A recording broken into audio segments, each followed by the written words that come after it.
আইপিএলে ইতিহাস গড়ল Hyderabad. 20 over 3 wicket হারিয়ে 277 রান তুলে ইতিহাস গড়লেন হায়দ্রাবাদ, যা আইপিএলে ইতিহাসে সর্বোচ্চ দলগত স্কোর। এতদিন সেই রেকর্ড ছিল আরসিবির ঝুলিতে। সেই রেকর্ড ভেঙে গুঁড়িয়ে দিল হায়দ্রাবাদ। আরসিবির যত রান করেছিল তার থেকে 14 রান বেশি করেছেন। 2013 সালে আইপিএলের পুনে ওয়ারিয়র্সের বিরুদ্ধে 20 ওভারে 5 উইকেটে 263 রান তুলেছিলেন আরসিবি। তারপরের তালিকায় আছে লখনৌ সুপার জায়ান্টস।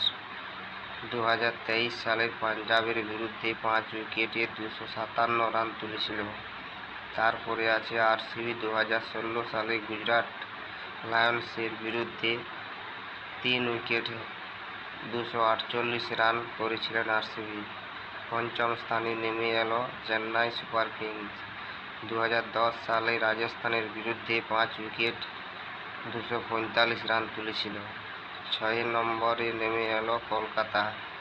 কেকেআর 2018 সালে পাঞ্জাবের বিরুদ্ধে 6 উইকেটে 245 রান তুলেছিলেন। 11 বছর আগের রেকর্ড ভেঙে দিল সানরাইজার্স হায়দ্রাবাদ। টসে হেরে প্রথম ব্যাট করতে আমন্ত্রণ দেন মুম্বাই।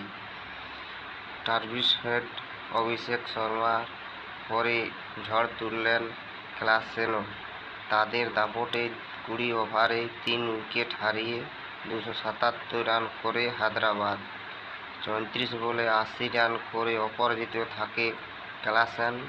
28 বলে 42 করে অপরাজিত থাকেন মার্কেন।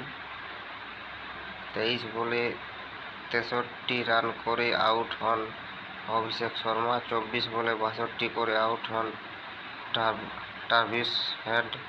মুম্বাই থেকে ব্যাট করতে নেমে এসে 20 ওভারে 5 উইকেট হারিয়ে 246 রান তুলে 31 রানের ম্যাচ হেরে যায় মুম্বাই।